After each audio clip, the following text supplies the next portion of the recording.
Berjumpa kembali pada mata kuliah data science. Jadi khusus pada sore hari ini kita akan membahas algoritma decision tree. Oke. Jadi decision tree ini sebenarnya termasuk algoritma supervised learning ya, yang itu dasarnya berasal dari pohon. Jadi di dalam pohon itu kan ada cabang ya, ada ranting dan seterusnya. Jadi hampir sama. Jadi algoritma ini akan menekankan bagaimana sih membuat pohon keputusan. Ya. Oke, jadi di dalam proses klasifikasi, jadi klasifikasi itu hampir sama seperti yang kita bahas kemarin. Jadi kita memprediksi kelas dari suatu objek. Ya. Jadi ada dua fase. Yang pertama fase learning, jadi ada proses training ya. Ini tergantung fase learning ini tergantung nanti kita menggunakan algoritma apa nih? Algoritma kemarin pakai Bayes atau pakai apa nih? Pakai decision tree atau yang lain. Jadi itu dinamakan fase learning. Jadi model itu dilatih ya mengenai data yang disebut dengan data latih. Kemudian setelah dilatih, fase berikutnya itu adalah masuk ke fase tes. Ya. Jadi model akan diuji dengan data lain. Ya. Jadi biasanya di awal kita akan buat testing ya. Jadi pembagian data latih dan data testing atau data uji. Oke. Klasifikasi itu dicirikan dengan adanya data training ya. Ya, data training ini ada label. Jadi misalnya kemarin kita menggunakan dataset iris ya. Itu kan sudah ada jenis bunganya, Virginia atau bunga apa itu disebut label ya. Kemudian nanti data dilatih untuk mengenali jenis-jenis bunga tadi ya. Oke, di dalam data science ya.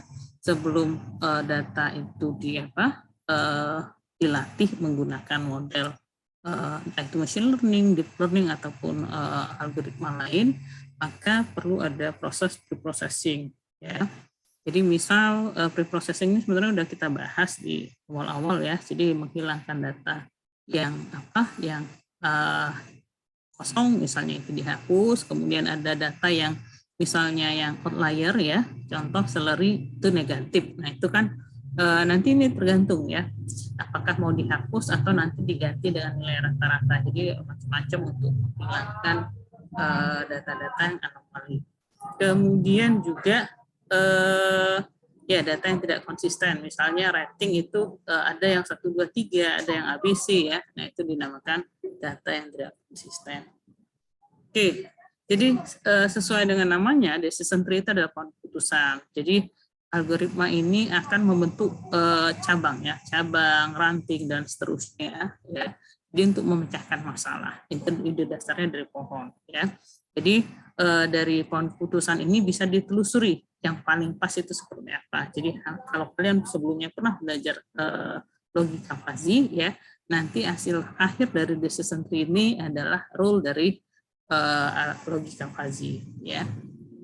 Oke, jadi keuntungan dari decision tree ya, kita bisa mengambil kesimpulan secara simpel ya. Jadi solusinya itu jelas ya. Kemudian tetapi di sini kita bisa melihat ya, mengeksplorasi data ya, apakah ada relasi antara variabel input dengan variabel output atau variabel target ya. Nah di sini hasil akhir dari pohon keputusan itu nanti ada model akhir ya, model akhir. Jadi setelah dibentuk model akhir tadi, keputusannya itu akan sederhana dan data ya.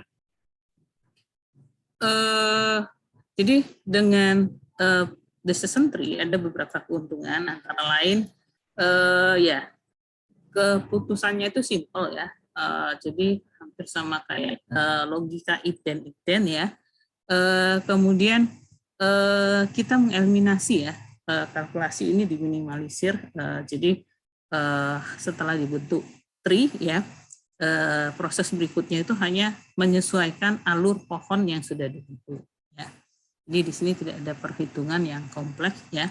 Kemudian juga diutamakan di dalam decision tree ini adanya pemilihan fitur yang tepat. Ya. Jadi biasanya algoritma decision tree ini kalau fitur-fitur data itu sangat banyak, ini kurang pas menggunakan decision tree. Ya. Oke, nah ini contoh pohon keputusan. Misalnya ini umur, ya umur itu kurang dari 30, antara 31, 40, lebih dari 40 ya. Kemudian apakah kalau kurang dari 30, apakah dia student atau tidak, dan seterusnya. Jadi ini nanti hasil putusannya no yes, misalnya ini untuk pengajuan kredit ya contoh. Nah jadi ini contoh lain nih. Jadi ini data ya, ini data tabel. Ini nanti akan dibuat pohon keputusan ya. Misal di awal dibuat rule berat, kalau berat kelebihan berat, rata-rata atau kurus misalnya ya. Kalau kelebihan berat nanti jenis kelaminnya seperti apa. Nah ini contoh kemudian nanti dibuat rule ya. Ini biasanya digunakan untuk ASI ya. Nah konsep data dalam decision tree ya. Konsep data dalam decision tree ini data dinyatakan dalam bentuk tabel dengan atribut dan rekod. Ya. Kemudian atribut itu menyatakan parameter ya. Kemudian atribut tadi memiliki nilai ya dinamakan dan instant. Misalnya atribut cuaca mempunyai nilai cerah, berawan dan hujan. Nah itu namanya instant. Ya. Nah, algoritma C45, contoh dari algoritma decision tree yang paling banyak itu algoritma C45. Ya. Jadi ide awalnya tahapannya sebagai berikut ya. Yang pertama kali itu kita tentukan dulu ya. Kita tentukan mana yang mau menjadi akar ya. Yang akarnya jadi seperti apa. Kemudian dari akar tadi nanti dibuat cabang-cabang. Dari masing-masing cabang itu dibagi kasus lagi ya. Kemudian terus berjalan sampai prosesnya iteratif ya, berulang. Nah, di dalam model decision tree yang perlu kita hitung pertama kali adalah menghitung gain. Ya. Gain itu dan entropi ya. Jadi entropi itu mengukur heterogenitas himpunan. Jadi entropi ini rumusnya seperti ini, di mana S itu himpunan kasus ya. Jadi N itu jumlah nilai ya. Ini jumlahnya kemudian dibagi rasio ya, rasio jumlah sampel kelas dikali log ya, log sampel. Nah, ini rumusnya. Kemudian dari entropi ini nanti bisa dihitung gain ya. Jadi gain ini efektivitas suatu variabel dalam mengklasifikasi data itu dinamakan gain. Ya. Jadi dari nilai gain ini ya, itu kita nanti tahu mana yang variabel yang akan kita jadikan root. Biasanya nilai gain yang paling besar itu akan kita jadikan sebagai root. Jadi gain itu rumusnya entropi dikurang jumlah ya. Jumlah sampel dibagi jumlah semua sampel kali entropi dari sampel itu sendiri. Nah ini kalau bicara rumus sih agak ribet ya, tapi mungkin nanti kita lihat kasusnya saja. Ya, nanti dihitung gain rasionya, di mana gain rasio itu adalah informasi gain dibagi speed informasi. Ya. Nah itu rumus-rumusnya ya, nanti kita lihat. Nah ini contoh kasus. Jadi misalnya kita menggunakan algoritma C45 ya. Untuk menentukan apakah kita bermain tenis atau tidak ya. Ini kondisi cuacanya, ini temperatur, kelembaman, angin, dan ini kondisi bermain tenis atau tidak ya. Yes no. Oke, dari tabel ini ya. Jadi algoritma C45 ini paling pas kalau kita menggunakan data yang sifatnya kategorikal. Ya, atau kalaupun data variabel, data itu dibagi menjadi subclass. Nah, ya. Oke, kita lihat. Nah, jadi kita akan buat dari variabel temperatur, kelembaman, keadaan angin ya, akan kita lihat apakah akan membentuk ya putusan untuk menentukan main tenis atau tidak ya. Nah, ini langkah-langkahnya. Yang pertama hitung entropi total dulu ya. Kemudian dari entropi total kita juga perlu hitung ya, hitung entropi dari seluruh variabel ya. Ini entropi seluruh variabel. Information gain-nya kita hitung ya. Kemudian gain tertinggi itu akan menjadi split node. Nah, jadi itu akan menjadi node utama yang nanti akan dipecah ya. Kemudian setelah dibentuk split node ya, node ini nanti dipecah lagi. Nah, ini proses 1 sampai 4 ini akan berulang ya. Kita lihat contoh. Nah, ini contoh ya. Jadi yang perlu kita hitung yang pertama tadi entropi, ini entropi total ya. Jadi jumlah data itu ada 14 ya. Di mana jumlah yang yes itu ada 10, jumlah yang no itu ada 4. Nah, ini yang 14 sama 10 ini ya. Kita balik, nah ini 1, 2, 3, 4. Jadi yang no itu 4, yang yes-nya ada 10 ya. Kemudian yang lain juga ya. Jadi untuk outlook variabel ini yang kolom outlook ya. Ini ada terbagi 3 nih. Cloudy, rainy, sunny ya. Nah, itu dihitung jumlah datanya ya. Berapa yang cloudy, berapa yang rainy, berapa yang sunny. Kemudian nanti dihitung lagi jumlah cloudy yang yes ya, yang maintenance yang dan yang tidak ya. Jadi ini contoh kita ambil cloudy ya. Nah, saya tunjukkan. Nah, ini cloudy ya. Ini ada 1, 2, 3, 4. Berarti cloudy ini ada 4 ya. Jadi kalau kita lihat status cloudy ini yang no-nya yang no-nya 0 ya. Semuanya yes. Jadi 4 itu yes-nya 4 ya. Kemudian yang no-nya 0. Kemudian sunny juga dihitung ya. Sunny 1, 2, 3, 4, 5. Dari 5 itu kita hitung yang no ini yang no ini 1 ya. 2, 3, kemudian yang ini 1 ya, jadi 2 ya, 2 sunny yang yes, yang lainnya no. Nah, jadi seperti itu hitungnya ya. Ini ya, jadi ini yes 2, yang ini 3 ya. Nah, baru setelah itu kita hitung entropinya. Nah, rumus entropi itu adalah sebagai berikut. Jadi jumlah data. Jadi jumlah data keseluruhan itu 14 ya. Nah, yang total ini kita ambil yang output ya. Outputnya yang yes no tadi ya. Jadi yang yes no 14 yes ya. 14 seluruh total data, 10 yang yes, 4 yang no. Ya, jadi di 10 per total data kali log ini sama ya. Jadi ini juga 4 yang no, 14 total data dikali log 14 itu dapatnya 0,863. Demikian juga untuk yang entropi cloudy ya. Jadi kita hitung masing-masing ya. 4 ini 4 total data, yang 4 yang yes ya. Kemudian yang ini yang no-nya 0. Kalau yang entropi rain dari 5 kondisi rain, 4 yang yes dan 1 yang no. Nah, itu hasilnya lebih kurang seperti ini. Oke, jadi entropinya kita tulis ya, entropinya kita tulis di sini di tabel ya. Nah, ini cara menghitung entropi tadi. Kemudian setelah menghitung entropi baru kita hitung information gain ya. Di mana untuk ini sama ya, untuk entropi temperatur, humidity sama, wine juga sama ya. Setelah dapat semua baru kita hitung information gain. Nah, cara menghitung information gain ya, ini contoh ya.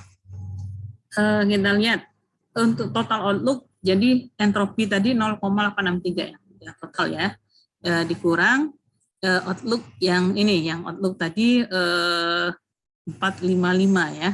Jadi yang ini 4 yang kondisi apa tadi, cloudy ya, cloudy, rainy sama sunny. Jadi ini 455 itu ya. Oke. Ini 455 dibagi total data dikali entropi masing-masing ya. Itu dapatnya 0,259. Untuk total temperatur juga sama ya. Temperatur ini total ini adalah entropi total ya. Yang ini yang untuk temperatur itu ada 3 ya, ada 3 kondisi juga. Cool, hot, mild. Jadi 4, 4, 6 ya. Jadi 4, 4, 6 ya. Ini entropi masing-masing. Ini yang untuk cool, ini yang hot, yang satu lagi mild kalau nggak salah ya. Hasilnya 0,184. Total humidity sama, rumusnya sama, dan itu dimasukkan. Nanti kalau kita lihat ya, dari hasil tadi yang paling besar adalah humidity 0,370 ya. Nah, aturan dari decision tree, gain yang terbesar itu akan menjadi root ya, akan jadi root. Jadi kita ambil humidity sebagai root ya. Nah, humidity ya, humidity ini ada 2 kondisinya, high atau normal. Nah, ini jadi root awal ya. Kalau normal itu kondisinya hanya yes ya. Kalau high, nah ini, jadi kalau kita lihat ya, klik lagi ke sini. Nah, itu whole humidity high sama normal ya.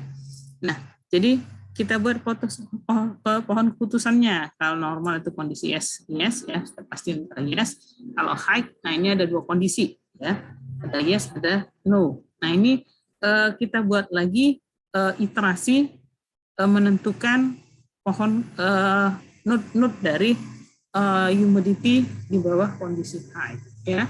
Nah, jadi kalau kita lihat ya, untuk kondisi high ya, total seluruhan data tadi 14 baris ya, yang humidity-nya high itu hanya ada 7 ya. Nah, high itu ada 7, di mana yang yes-nya ada 3, yang no-nya ada 4 ya. Nah, ini sama seperti tadi, kita hitung dulu entropi sama gain-nya. Ini sama nih, rumusnya sama ya, kita hitung untuk 7 data tadi. Ya, yang yes-nya 3, 4, nah ini entropinya sama rumusnya tadi ya. Information gain juga sama cara menghitungnya. Nah, ini nanti kalau kita hitung dapatlah information gain-nya 0,6951 untuk kondisi outlook. Ya. Nah, ini sehingga untuk kondisi outlook di bawah high ini itu diambil outlook sebagai node berikutnya ya. Untuk outlook ini nanti ada 3 kondisi, cloudy, rainy, sama sunny ya. Kalau cloudy itu pasti yes ya, karena semua yang cloudy yang di sini ya, yang di sini yang cloudy itu semua kondisinya yes ya. Yang jadi masalah itu kalau sunny ada sunny juga semuanya no ya.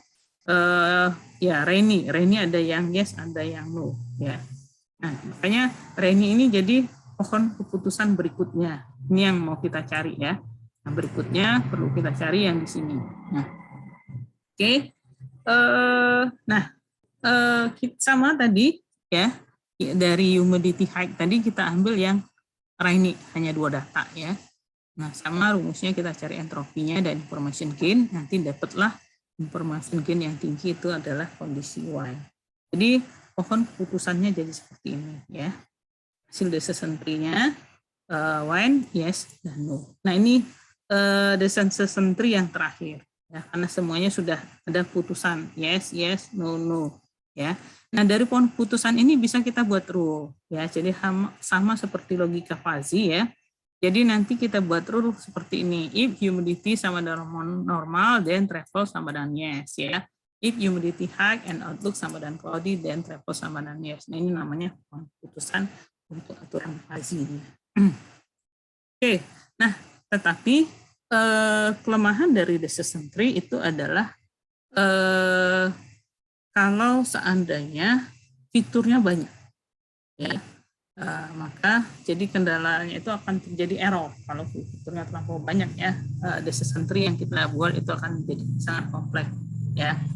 Nah, untuk mengatasinya itu bisa digunakan algoritma namanya random forest ya, random forest untuk mengatasi overlap pada decision tree. Nah, ini jadi solusinya itu nanti menggunakan random forest ya.